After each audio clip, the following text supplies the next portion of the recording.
أما بعد فيا عباد الله أوصيكم ونفسي بتقوى الله فقد فاز المتقون. قال الله تعالى في القرآن العظيم: أعوذ بالله من الشيطان الرجيم.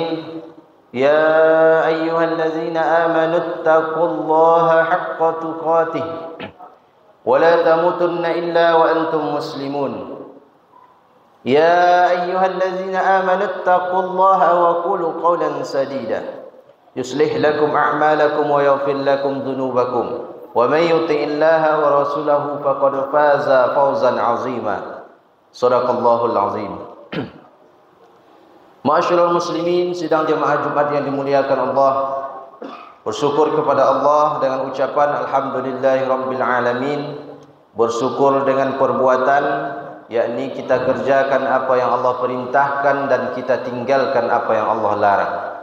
Di hari Jumat yang mulia kita perbanyak berselawat kepada baginda Nabi. Allahumma salli ala Sayyidina Muhammad wa ala ali Sayyidina Muhammad. Assalamu alayka ya Rasulullah.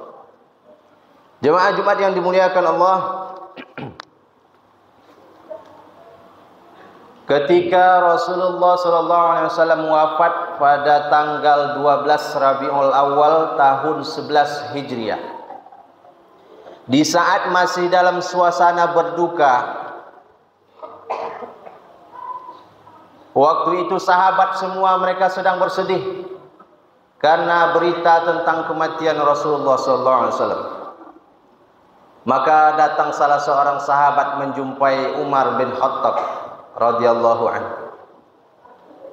Dia mengabarkan bahwa ternyata kaum Ansar mereka sedang berkumpul di Saqifah Bani Sa'idah untuk melantik pemimpin pengganti Rasulullah. Dan waktu itu mereka sudah siap akan mengangkat Sa'ad bin Ubadah. Maka begitu kabar ini sampai kepada Umar, Umar meminta sahabat yang lain untuk memanggilkan Abu Bakar yang waktu itu sedang berada di rumah Aisyah, sedang mempersiapkan mengurus jenazah Rasulullah SAW. Maka datanglah Abu Bakar menjumpai Umar. "Celaka engkau Umar, tidakkah engkau lihat aku sedang sibuk mengurus jenazah Rasulullah untuk dikuburkan? Kenapa engkau memanggilku?" kata Abu Bakar. "Wallahi, demi Allah wahai Abu Bakar, seandainya saat ini aku mendapatkan kabar kematian anakku, itu tidak akan aku hiraukan, tidak akan membuatku berpaling dari kehilangan Rasulullah SAW. Tapi ini ada masalah yang lebih besar, akan menjadi musibah besar bagi agama Islam ini kalau hari ini umat Islam tidak menetapkan pemimpinnya. Akan terjadi perpecahan, pondasi Islam yang sudah dibangun oleh Rasulullah akan hancur kalau kita tidak segera menyelesaikan permasalahan ini. Ini demi Islam wahai sahabat Rasulullah," kata Umar. Maka pergilah Umar, Abu Bakar dan beberapa sahabat ke tempat pertemuan tersebut. Di sana terjadi beda pendapat, silang pendapat, adu argumen. Kaum Ansar tetap ingin mengangkat pemimpin dari golongan mereka, karena menurut mereka Madinah itu tanah air mereka.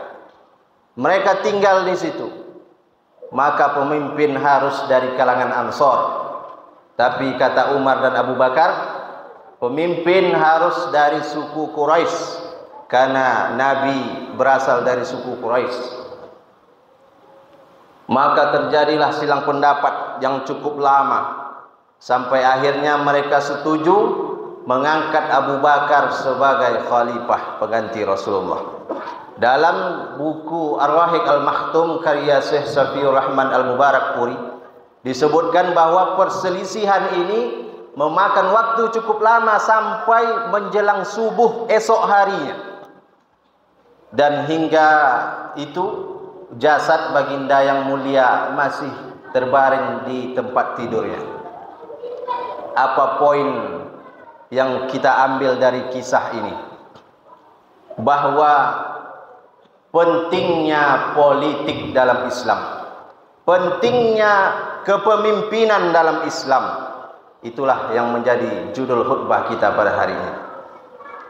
Ketika jasad baginda Nabi yang mulia belum selesai diurus, belum selesai dikuburkan, seharusnya tidak ada urusan yang lebih penting dari itu. Namun ketika muncul permasalahan tentang pemimpin, para sahabat dan kaum muslimin lebih mendahulukan itu.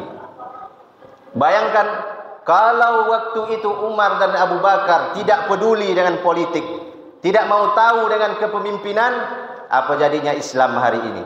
Mungkin tidak akan sampai ke negeri kita ini. Maka pentingnya politik dalam Islam. Namun kaum muslimin, hari ini kebanyakan umat Islam tidak peduli dengan politik, tidak merasa penting soal kepemimpinan. Terserah siapa saja yang mau jadi pemimpin, hidup kita begini-begini saja. Beginilah ungkapan yang sering kita dengar di tengah masyarakat kita. Banyak yang tidak mau tahu dengan politik, bahkan merasa jijik dan anti dengan politik. Padahal politik itulah yang mengatur harga berasnya, politik yang mengatur harga listriknya, politik yang mengatur harga BBM-nya, politik yang mengatur harga gas LPG-nya, politik yang mengatur harga pupuknya, politik yang mengatur ongkos hajinya, politik yang mengatur ibadahnya, politik yang mengatur segala aspek kehidupan kita, termasuklah kehidupan beragama kita. Semua diatur oleh politik. Banyak sekali persoalan agama ini yang tidak bisa selesai hanya dengan ceramah, khutbah, tabligh akbar. Tidak selesai. Berapi-api khatib, ustaz ceramah di atas mimbar. Innamal khamru, sesungguhnya khamar, wal maisir, judi, wal ansab, berkurban untuk berhala, wal azlam, mengundi nasib, rijsun, najis, min amali syaitan, termasuk perbuatan setan. Fajtanibuh, jauhilah. Apakah berhenti orang yang menjual khamar di pinggir jalan? Apakah berhenti orang-orang yang main judi di warung-warung? Apakah berhenti mereka yang berbuat maksiat? Tidak. Karena mereka tak datang sholat Jumat, tak datang kalau ada tabligh akbar. Tapi begitu dibuatkan perda, peraturan di atas lembar kertas, ditandatangani oleh pemimpin, maka itu semua bisa dihentikan. Bolak-balik ustaz ceramah, riba haram termasuk salah satu dosa besar. Wa halallahu al-bai'a wa harrama riba. Allah menghalalkan jual beli dan mengharamkan riba. Tapi kenyataannya yang masuk sampai ke kampung-kampung, sampai ke desa-desa, itu bank konvensional, tak ada bank syariahnya. Sistem simpan pinjam di koperasi riba. Bagaimana kita mau melarang orang untuk tidak riba, sementara sekelilingnya semua riba? Mau beli motor riba, mau beli mobil riba, mau beli rumah riba. Bagaimana kita mau melarang orang? Maka ini semua bisa diselesaikan dengan politik, dengan kekuasaan. Pemimpin yang akan memperjuangkan sistem yang syariah yang akan menyelamatkan kita umat Islam. Siapa yang menggaji imam, menggaji muazzin, menggaji guru ngaji, guru MDA, orang yang memandikan jenazah, penggali kubur, mereka-mereka ini masih sering terlupakan, tak pernah diperhatikan. Padahal peran mereka penting, tugas dan tanggung jawab mereka besar, tapi masih jarang diperhatikan. Maka ini bisa diselesaikan dengan politik, dengan kekuasaan. Penjajahan Zionis Yahudi di tanah Palestina pembunuhan terhadap saudara-saudara kita yang ada di Palestina bisa diselesaikan dengan politik. Jumlah tentara Yahudi itu 169.500 tentara. 169.500 tentara. Sementara jumlah TNI kita, Tentara Nasional Indonesia kita, 400.000. Seandainya pemimpin memutuskan mengirim setengah saja dari TNI itu untuk membantu kemerdekaan Palestina, selesai. Seandainya negara-negara Islam memutuskan mengutus tentara mereka 50.000 saja setiap negara, selesai Yahudi Zionis. Tapi kan tidak, mereka hanya sibuk mengecam, sibuk mengutuk, hanya sekedar lip service, manis di bibir saja, tapi tidak ada tindakan nyata yang dilakukan untuk kemerdekaan Palestina. Maka kaum muslimin, sadarlah, bangkitlah. Politik itu penting. Jangan anti dengan politik. Jangan hanya karena perbuatan buruk sebagian orang yang ada dalam politik membuat kita trauma dengan politik. Kalau orang-orang baik tidak peduli dengan politik, maka jangan heran yang naik sebagai pemimpin itu adalah orang-orang yang jahat. Kita tidak tinggal di negara kerajaan, tapi kita sedang tinggal di negara demokrasi. Satu orang, satu suara. Maka kalau orang-orang baik tidak mau memilih pemimpin yang baik, tidak mau memilih orang yang baik, maka jangan heran kalau yang naik sebagai pemimpin itu adalah orang-orang yang zalim. Jangan sampai ketika kita punya kuasa menentukan pemimpin kita, tidak kita gunakan. Nanti setelah naik pemimpin yang zalim, kita hanya bisa berkeluh kesah, kita hanya bisa menyesal. Jangan sampai. Maka sadarlah, 5 menit waktu dalam TPS itu akan menentukan nasib 5 tahun ke depan. Bahkan pada situasi saat ini, 5 menit dalam TPS itu bukan hanya akan menentukan nasib 5 tahun, tapi bisa jadi akan menentukan nasib kita selama 20 tahun yang akan datang. Maka sadarlah, satu suaramu sangat berharga. Jangan sia-siakan. Jemaah Jumat yang dimuliakan Allah Subhanahu wa taala. Kalau kita sudah sadar betapa pentingnya politik dalam Islam, lalu pemimpin seperti apa yang harus kita pilih? Maka kita kembali kepada Al-Quran. Dalam surah An-Nisa ayat 59, Allah memberitakan kita, Allah menyuruh kita untuk taat kepada pemimpin. Ya ayyuhallazina amanu atiiullaha wa rasul wa ulil amri minkum. Kita diperintahkan untuk taat kepada pemimpin. Tapi pada ayat sebelumnya Allah sebutkan lebih dahulu sifat pemimpin yang harus kita taati itu. An-Nisa ayat 58. Sifatnya 2. Yang pertama, antu addul amanati ila ahliha. Meletakkan amanah pada tempatnya, menyampaikan amanah kepada pemiliknya.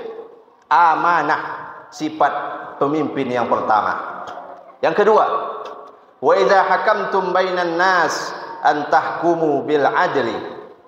Kalau dia menetapkan hukum di antara manusia dengan adil, maka adil sifat pemimpin yang kedua. Adil ketika menetapkan hukum. Ketika dia menetapkan hukum tidak pandang bulu, tidak tebang pilih, menjadi pemimpin untuk semua kelompok. Tidak hanya keras kepada lawan tapi lunak kepada kawan. Tidak hanya tajam ke bawah tapi tumpul ke atas. Adil, memberikan kesempatan untuk semua, menghadirkan kesejahteraan untuk kita semua, bukan membuat yang kaya makin kaya dan yang miskin makin miskin. Itulah adil. Amanah dapat dipercaya, bukan seorang pendusta, bukan seorang pembohong, lain di mulut, lain di hati, lain ucapan, lain perbuatan. Itu bukan amanah tapi khianat. Ketika rakyat menitipkan kekuasaan kepadanya, dia gunakan untuk semestinya, sesuai tugas dan tanggung jawabnya. Ketika rakyat menitipkan anggaran negara kepadanya, dia gunakan untuk kepentingan rakyat, bukan kepentingan kelompoknya. ketika dia berjanji, maka dia tunaikan janjinya. Itulah amanah. Maka buka mata, buka telinga dan hati kita. Lihat, dengar dan pikirkan. Lalu tentukan pilihanmu. 5 pemimpin yang akan kita pilih. DPRD Kabupaten, DPRD Provinsi, DPRD RI, DPD, Presiden dan Wakil Presiden. Jangan memilih orang hanya karena dikasih duit. Ar-rashi wal murtashi finnar. Orang yang menyogok dan yang disogok sama-sama masuk neraka.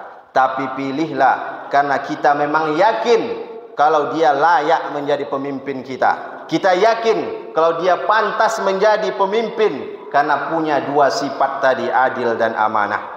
Lalu bagaimana kalau kita tidak tahu? Maka kita cari tahu. Bertanya kepada orang yang tahu. Bertanya kepada ulama. Akan lebih selamat kita. Akan lebih selamat kalau kita mengikuti ijtihad para ulama. Karena kalaupun ijtihad ulama itu salah, tetap dapat 1 kebaikan. Kalau betul dapat 2 kebaikan, maka lebih selamat kita ikut ulama. Maka politik itu penting, pemimpin itu penting. Pandang baik-baik, dengar baik-baik, pikirkan baik-baik.